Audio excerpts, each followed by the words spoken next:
தாழ்த்தி ஒரு warm session மாதிரி வச்சுருக்கோம்.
ஆவியானவர் இல்லாத இடம் ஒரு வெற்றிடம். ஆவியானவர் அழைக்கலன்னா அந்த எவ்வளவு ஜபங்கள் நம்ம இருந்தாலும் அது ஒன்றுமே இல்லாத ஸ்தோத்திரப்பட்டே இந்த இடத்துல அதிகமாய் ஈடுபடுத்துவதற்காக நம்ம நன்றி செலுத்துகிறோம். கர்த்தருடைய பிரசன்னம் இறங்கி வந்ததுக்காக நன்றி செலுத்துகிறோம். கர்த்தருடைய மகிமையினால் இந்த ஆலயம் நிரம்பி இருப்பதற்காக நன்றி செலுத்துகிறோம். கர்த்தர் எங்களை மறைத்து நீர் வெளிப்படுத்த இதில் மேன்மேற்கு சொல்லிக்கொள்ள ஒன்றுமே இல்லை. இதை தாழ்த்தி ஒப்படைக்க கர்த்தர் என்ன பேசணும் கர்த்தர் என்னோடு இடைப்பட்டிடும் அதை சரியாக நேர்த்தியாக சொல்லி முடிக்க பசுத்தாவியவர் உதவி செய்கிறார். இயேசுவின் மூலம் கேட்கும் லட்சமான தகவல்களை எல்லாருக்கும் praise the Lord. Praise the Lord. Praise the Lord. சத்தமா இன்னும் சத்தமா பிரைஸ் தி லார்ட். கர்த்தர் நல்லவர், அவர் கிருபை என்றும் உள்ளது. அப்படிதானே? கர்த்தர் நல்லவர் தானே? கர்த்தர் நல்லவர் தானே? கர்த்தர் நல்லவரா இல்லையா? நம்ம சொல்லலாமே கர்த்தர் நல்லவர், அவர் கிருபை என்றும் உள்ளது. சொல்லலாமா? கர்த்தர் நல்லவர், அவர் கிருபை என்றும் உள்ளது. சிலுவையில் இயேசு மொழிந்த 7வது வார்த்தை அது பரிசுத்த லூக்கா எழுதின சுவிசேஷம் 23ஆம் அதிகாரம் வசனங்கள் 44 தொடங்கி 46 வரை. லூக்கா 23ஆம் அதிகாரம் வசனங்கள் 44 தொடங்கி 46 வரை. 23ஆம் அதிகாரம் வசனங்கள் 44 தொடங்கி 46 வரை.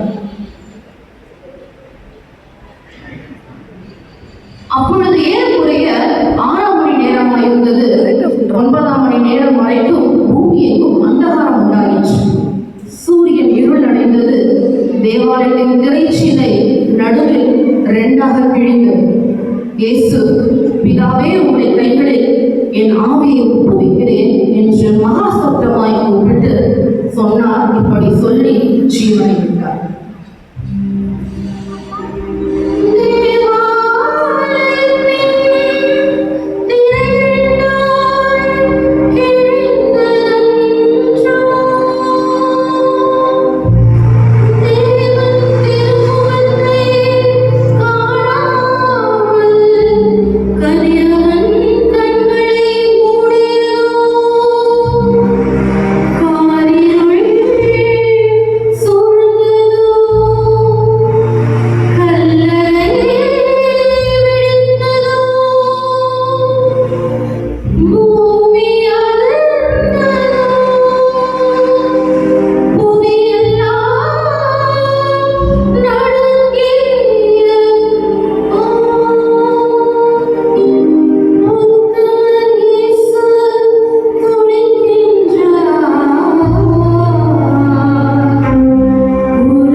எல்லாமே அதுல இருந்து ஒரு சில குறிப்புகள் எடுத்துக் கொடுக்குறாங்க.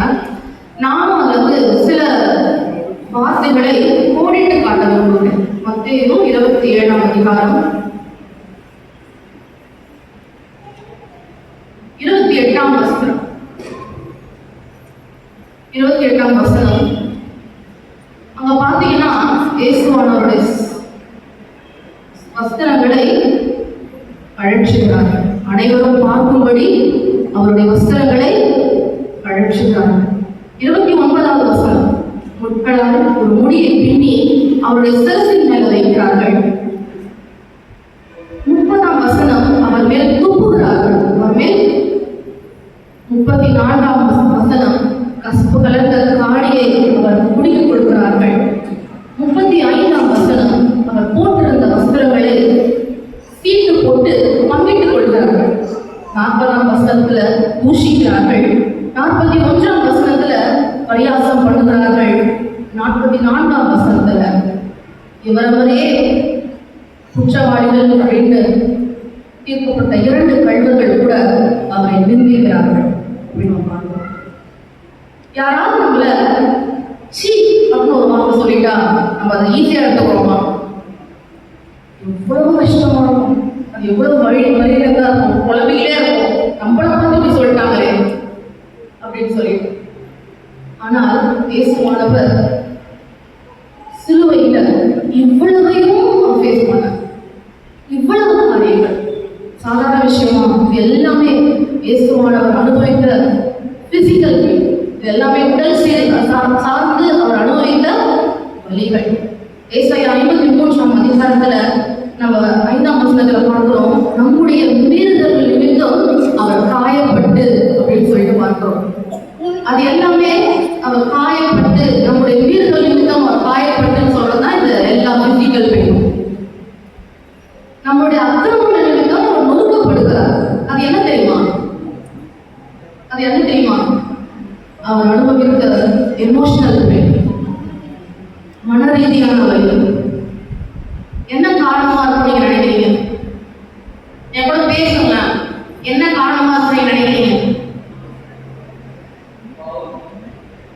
நம்முடைய பாவங்கள், நம்முடைய வெறி. அடுத்தது என்ன காரணமா இருக்கும்? இயேசுவானவர் குழந்தை பருவம் முதலே, ஒரு சைல்ட்ஹுட் டேஸ்ல இருந்தே அவரை காணும்னு சொல்லிட்டு அவரோட தகப்பனும் தாயும் தேடிட்டு போவான். அதுங்களா? அப்ப ஒரு வார்த்தையை பயன்படுத்துவார். என்ன வார்த்தையை பயன்படுத்துவார்? என்னை ஏன் தேடிட்டு என் பிதாவுக்கு அடுத்த காரியங்களை நான் இருக்கணும்ன்றது தெரியாது. அப்ப என் பிதா மோஸ்ட் பாசிட்டிவ் வேர்ட்ல அது என் அப்பா. ஏன் அப்பா அப்படின்னு நம்ம சொல்லுவோம்ல, சாதாரணமா பெண் பிள்ளைகளை பார்த்தீங்கன்னா அப்பான்னு சொல்றதை விட என் அப்பா நான் சொல்லுவோம், என் அப்பா. அது மாதிரி மோஸ்ட் பாசிட்டிவ் வேர்டு. இயேசுவானவரும் அப்படி என் பிதா. நிறைய வசனங்கள் பார்த்தீங்கன்னா நானும் என் பிதா கொஞ்சம் அப்படின்னு சொல்லிட்டு இந்த என் பிதா அப்படின்ற இந்த வார்த்தையை அவர் என் தேவனே ஏன் கைவிட்டு சிலுவையில சொல்றாரு. அப்போ அந்த ஒரு மிகப்பெரிய ஒரு தந்தைக்கும் மகனுக்கும் இடையில ஏற்பட்ட ஒரு மிகப்பெரிய பிளவு, அந்த ஐக்கியத்துல ஒரு பிளவு. இதை சரி செஞ்சாரு ஏசப்பா. எல்லா பாவமும் முடிஞ்சதுக்கு அப்புறம், எல்லாம் முடிந்தது அப்படின்னு சொன்னதுக்கு அப்புறம் ஒரு கர்த்தருடைய பிரசன்னத்தினால அவர் என்ன பண்றாரு? ஒரு விஷயத்தை பண்றாரு. இதேதான் ஸ்தேவானும் பண்றாரு. ஸ்தேவான் அப்போஸ்தலர் நடவடிக்கைகள் 7ஆம் அதிகாரம் 55, 56ஆம் வசனத்தை யாராவது சத்தமா படிக்கலாம்? இல்ல எல்லாருமே எடுத்துக்கலாம், கொஞ்சம் ரிலாக்ஸ் ஆகலாம், எல்லாருமே எடுத்துக்கலாம். அப்போஸ்தலர் 7:55, 56. அவன் பரிசுத்த ஆவியினாலே நிறைந்தவனாய் வானத்தை அண்ணாந்து பார்த்து தேவனுடைய மகிமையையும் தேவனுடைய வலது பாரசத்தில் இயேசுவானவர் நிற்கிறதையும் கண்டு, அப்பொழுது அவர்கள் உரத்த சத்தமாய் கூக்குரலிட்டு தங்கள் காதுகளை அடைத்துக் கொண்டு ஒருமனப்பட்டு அவன் மேல் பாய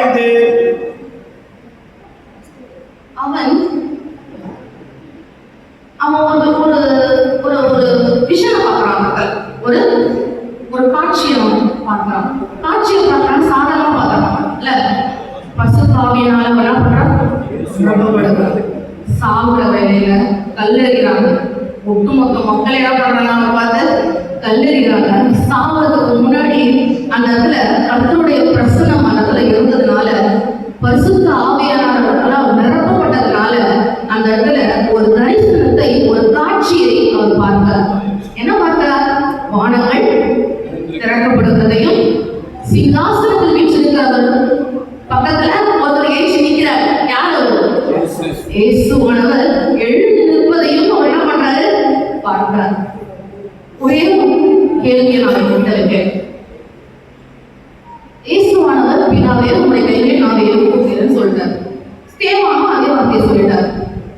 நம்ம வாழ்க்கையுடைய முடிவுல, நம்மளோட இறுதி நிமிஷத்துல இந்த காரியம் நமக்கு நேரிடுமா? வானங்கள் திறக்கப்படுவதையும், இயேசுவானவர் எழுந்து நின்று நம்மளை வரவேற்கிறதையும், அப்படி ஒரு அனுபவம் வாழ்க்கையில் இருக்கா? கர்த்தரோடு அதிகமா பயணிக்கிறீங்களா? கர்த்தரோடு அதிகமா இடைப்படுறீங்களா? அவரோட பேசுறீங்களா? அவரோட சத்தத்தை கேட்கிறீங்களா? ஒரு நாள் அவர் ரத்தத்தினால கழுவப்படுகிறீங்களா? பரிசுத்தமாகுதலை தினந்தோறும் நீங்களே பரிசுத்தமாக்கிக் கொள்கிறீர்களா அவர் ரத்தத்தினால? அப்படின்ற ஒரு கேள்வி, பல கேள்வி நான் வைக்கிறேன். நம்மளுடைய முடிவும் அப்படிப்பட்ட சமாதானத்துக்குரியவைகளா இருக்கும். இயேசுவானவர் அவருடைய முடிவு எப்படிப்பட்டதா இருந்ததுன்னா சமாதானத்துக்குரியதா இருந்தது. அவருடைய முடிவு எப்படிப்பட்டதா இருந்தது? சத்தமா, நான் ஒரு teacher, so I want answers from you. நான் வந்து எனக்கு ஆன்சர்ஸ் வேணும். நான் பேசிட்டு போனா அதனால I want reply from you. அப்ப கர்த்தருடைய மரணம் சமாதானமாக இருந்தது. இதுதான் நீதிமொழிகள் நம்ம பார்க்கிறோம். பரிசுத்தவான்களுடைய மரணம், நீதிமான்களுடைய மரணம் சமாதானமா இருக்கிறது அப்படின்னு சொல்லி. அப்ப நம்மளுடைய மரணமும் சமாதானமா இருக்கணும் அப்படின்னா என்ன பண்ணணும்?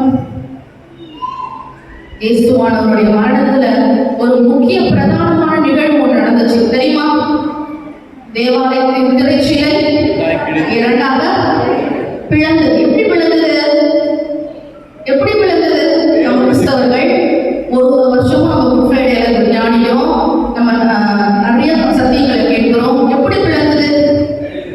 மேலிருந்து கீழ், நடுவுல ரெண்டாக பிளந்தது. யாராவது கீழே மேல கீழ் சொல்லியிருப்பாங்க, யாரும் வீழ்ச்சி விட்டாங்க அப்படின்னு சொல்லியிருப்பாங்கல்ல.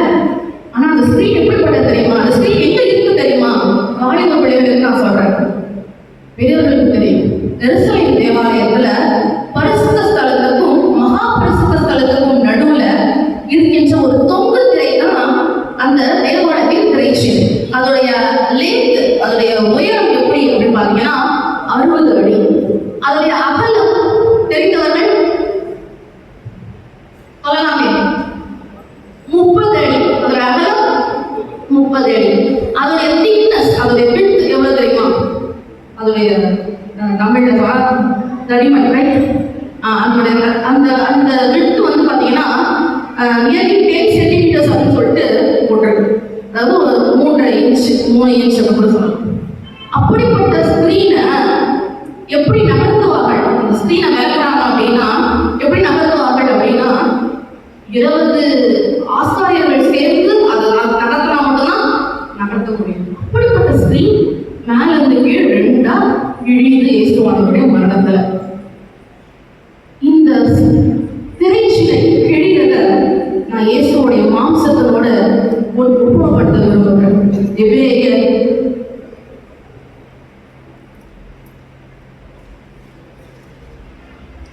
10ஆம் அதிகாரம், எபிரேயர் 10ஆம் அதிகாரம் வசனங்கள் 19, 20. நான் கொஞ்ச நேரத்தில் முடிச்சிடுவோம். ஆகையால் சகோதரரே, நாம் பரிசுத்த ஸ்தலத்தில் பிரவேசிப்பதற்கு இயேசுவானவர் நமது மாம்சமாகிய திரையின் வழியாய் புதிதும் ஜீவனுமான மார்க்கத்தை நமக்கு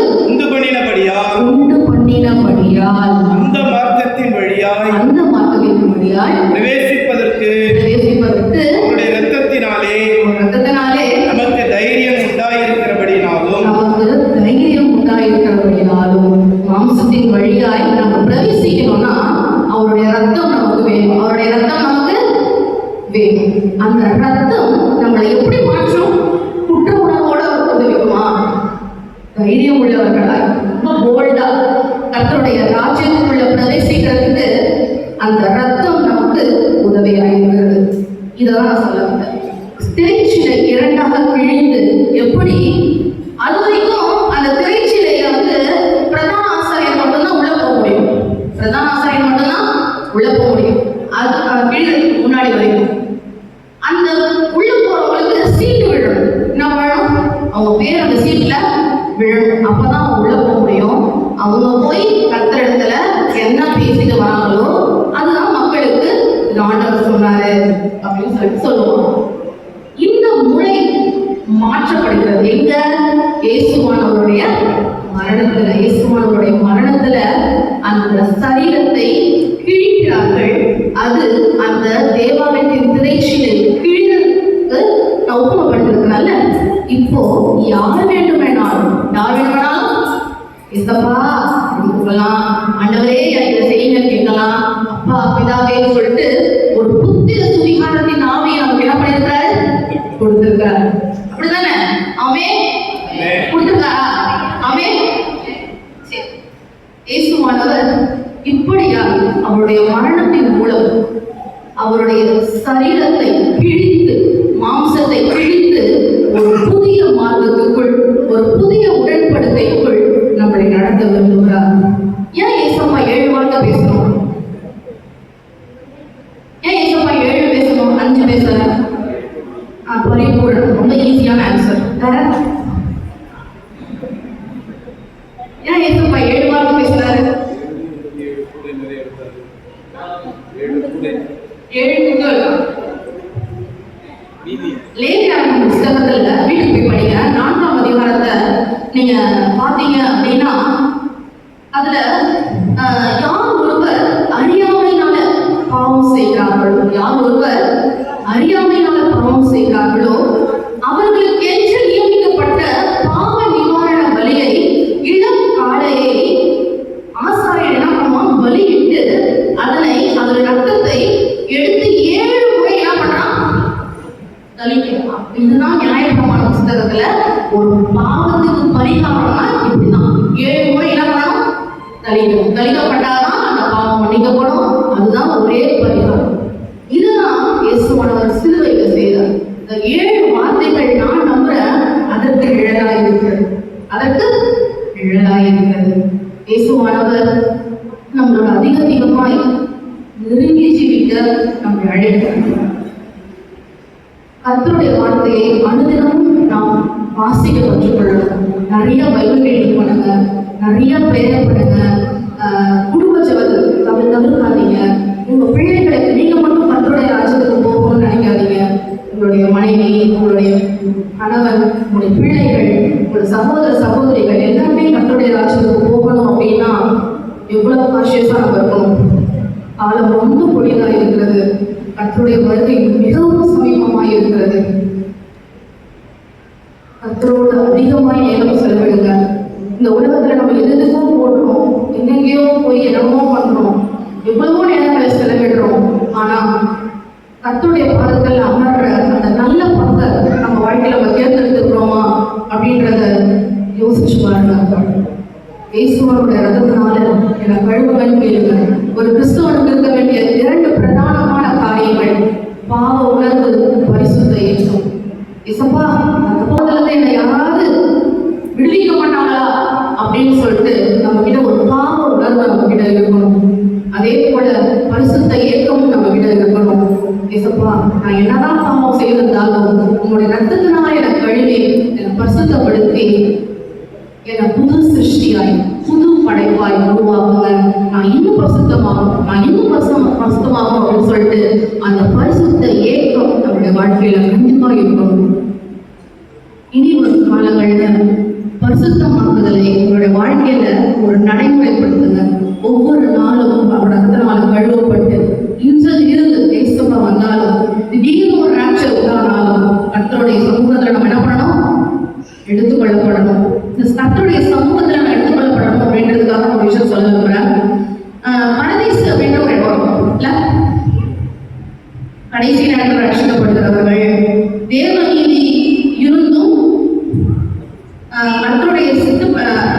அவருடைய வார்த்தைகளை கை கொண்டு வாழாம, இயேசுவானவர்னா யாருனே தெரியாம இருந்து இறந்து போகிறவர்கள் எல்லாருக்குமே அந்த ரெஸ்டிங் பிளேஸ்ல இறங்கும். அப்படிதானே? அந்த ரெஸ்டிங் பிளேஸை தாண்டி தேவனுடைய பரதேசம்ன்ற ஒரு பிளேஸ் இருக்கு. நீங்க நம்புறீங்களா? அப்படி ஒரு இருக்குன்னு. அங்க யார் யார் இருப்பா? உத்தமமாய் நடந்து அவருடைய வார்த்தைகள் நடக்கும்போது, அவர் ரத்தனால கழுவப்படும் போது, முக்கியமாய் 2ஆம் தரம் நாம் பிறக்கும் போது, பாவத்துக்கு செத்து நீதிக்கு பிழைக்கும் போது, இயேசுவனுடைய ராஜ்யத்துல நமக்கு இடம் உண்டு.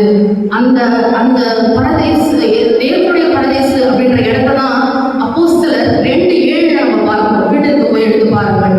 அந்த பிளேஸ்ல நமக்கு இடம் கிடைக்கும், அந்த இடத்துல நமக்கு சீட்டு கிடைக்கும் அப்படின்னா நம்ம ஒவ்வொரு நாளும் அவர் ரத்தத்தினால கழுவப்படணும், புதிய உடன்படிக்கையின் பிள்ளைகளால் வாழணும்.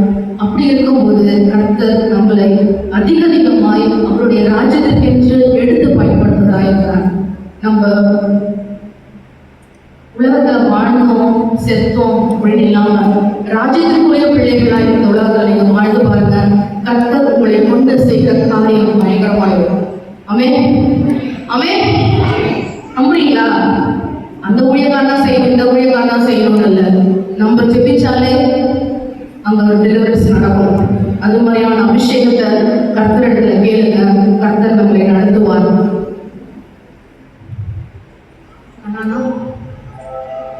முடிந்தவர்கள் எழுந்து நின்று இந்த பாடலை நம்ம பாடலாம். ஸ்கிரீன்ல டிஸ்பிளே பண்ணுற இந்த பாடல் என்னோட சேர்ந்து பாடலாம். ரொம்ப சிம்பிளான டியூன் தான். பாடலாமா? Thank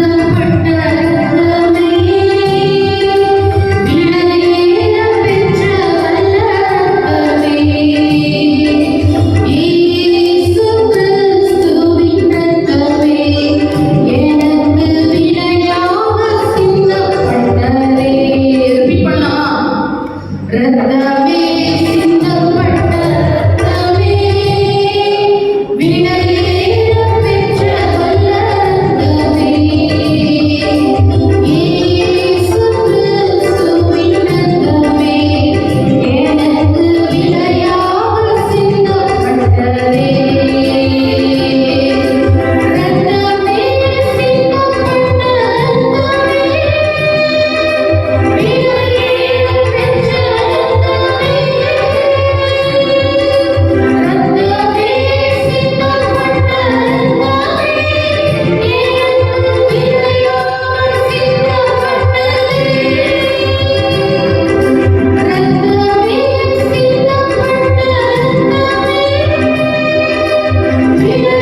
இது நமக்கும் கர்த்தருக்கும் கூடிய ஒரு உடன்படிக்கையாய் இருக்க போகிறது.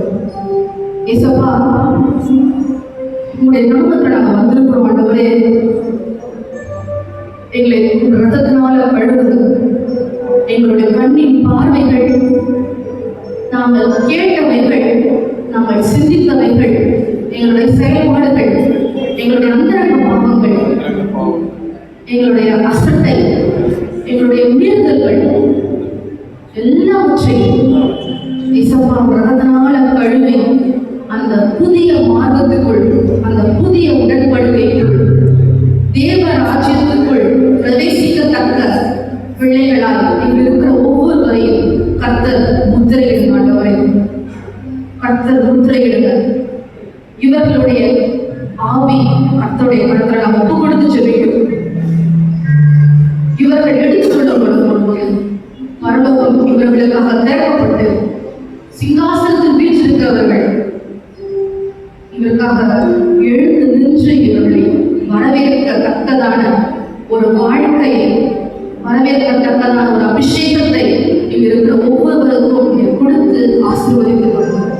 இயேசுவின் மூலம் கேட்கிறோம் எங்கள் சின்ன நல்ல தகப்பனே. Thank you for your permission.